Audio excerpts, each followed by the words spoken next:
Kris Krohn here on Limitless TV. Oh, how do you get rid of those pesky negative thoughts? How would it be if you didn't have any?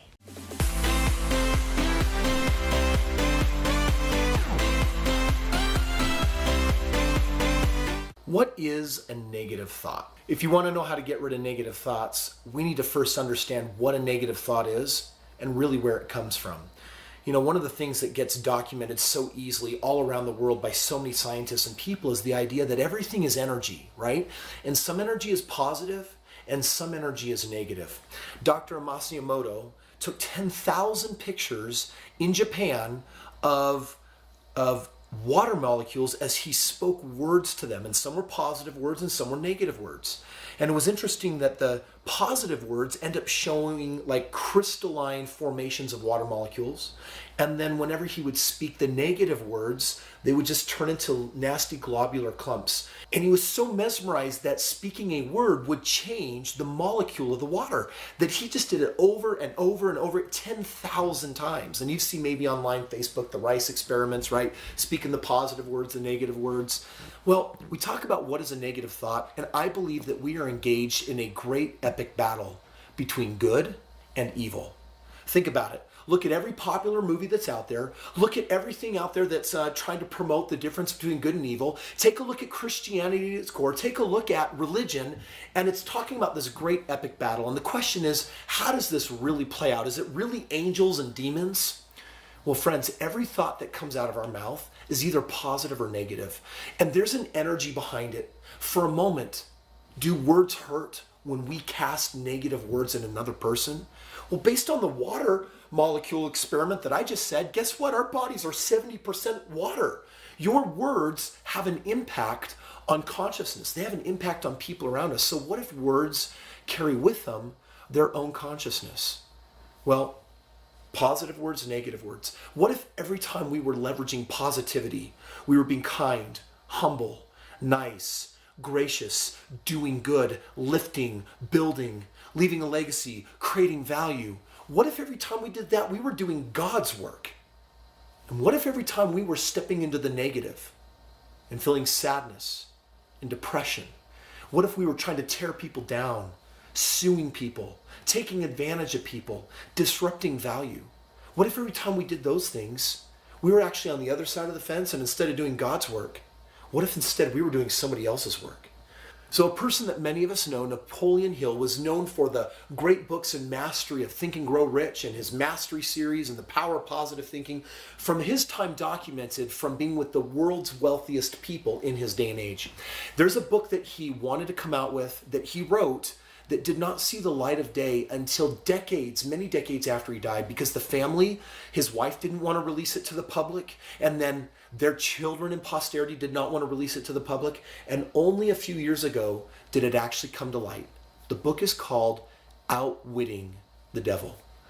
And it's a conversation where essentially Satan's been put on trial trying to defend his case against God and the way he treats mankind. It's very similar to C.S. Lewis's book on the Screw Tape Letters, where essentially the book is not written from God's perspective, but it's written from Satan's perspective and his hierarchy and his minions.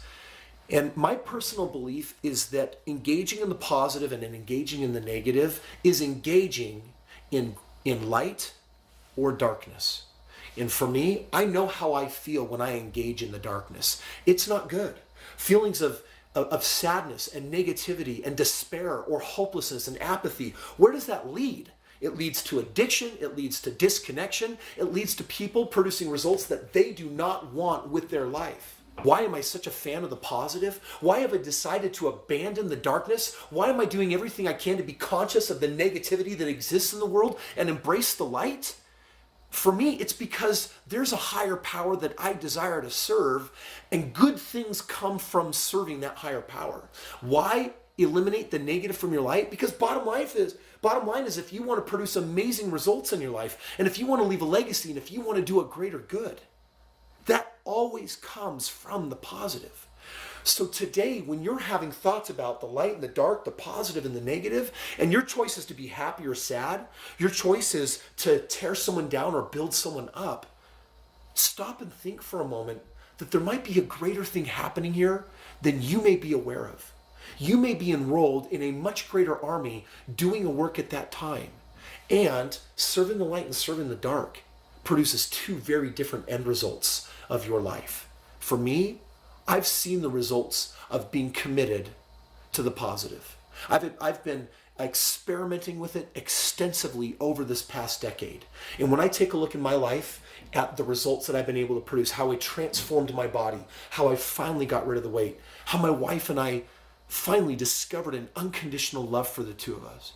When I think about my business that's done nearly $1 billion worth of real estate transaction, has sold tens upon tens of millions of dollars worth of mentoring and services to help uplift and build, I don't think any of those results would have been possible had I not made a choice to purge the negative from the positive and to no longer tolerate both.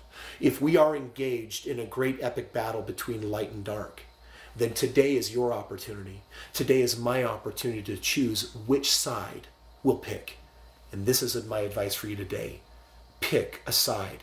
Do not tap dance from the light to the dark, to the light, to the dark, because you will get mixed results and you'll find that opposition is heavier, more difficult to manage and deal with, when the reality is we got this one life to live.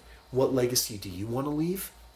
I'm going to share with you how next to leave the most amazing legacy you possibly can by stepping into the light and the positivity and mastering it. So here are my 4 rules to rid negative thinking. You got to cast that stuff out of your life. Here's rule number 1, your manifesto. Do you know that at any given moment, you can call upon the power of positive light-based words? There's energy in all of our words. And when you're proclaiming the right words and the right energy, you are creating separation between light and dark. And the negativity cannot operate in the same place as the positivity. So what I'm saying is get positive. What would that look like? Well, I might stand up and get loud and start proclaiming, I'm amazing, I love my life, I can do this, I got this. And that positivity, it chases away the shadows. Rule number 2 for ridding negative beliefs. Every day I do a power hour. And my power hour is where I'll wake up, ground, I'm going to take time for study and prayer, and I'm going to go work out my body. I need to wake up my body to engage it so I can engage my spirit. So I'm going to start my day off right every day so that my full mental faculties are available to me to live my life, because I want to be the most conscious person I can. And exercising the body is an important way of doing that. Ridding your negative thoughts, number 3, nutrition. What you put in has the ability to actually weigh you down, feeling lethargic. You can put in carbs that you're not going to process, a lot of fatty foods that you're not going to process. You can put in processed foods. And just like words have energy, so does food. So if you want to put in dead processed food, guess what it's going to do? It's going to wreak havoc on your physical body, and your physical body is your connection to your spiritual body and your soul. So by the way, if you're not waking up your body and working it out, and if you're not properly nutritioning yourself, then both of those things are going to hold space for natural negativity. And number 4 for ridding your thoughts of negativity is be in good company. Make some really good friends. Make some new friends if you need to. Misery likes company, and most of us surround ourselves with people who support our inadequacy. So instead, you know what you get to do? You get to surround yourself with people that you want to become more like. They say we become the average of the top 5 people that we spend time around. So who are the top 5 that you're spending time with? And let me ask you, do they encourage you to be better? Do they challenge you to be more? Do they encourage that definition of nobility to be greater today than I was yesterday? Are they encouraging the positivity and the light in you? Are they up to really great, inspiring things? If not, get some friends that are doing those things and living that way. So friends, those are the 4 ways to rid negativity. Number 1 is shout out and proclaim your manifestos. Do them every day, and do them preventatively, not just when the negativity is mounting. Number 2, do your daily power hour. Wake up your body powerfully. Number 3, nutrition your body. And number 4, stand in good company with good people that inspire the most out of you. Feels nice, doesn't it? Not to have those pesky, nasty, negative thoughts anymore. Well, if you want to learn more about that, come to one of our Limitless events, and we'll give you plenty more tools where that came from.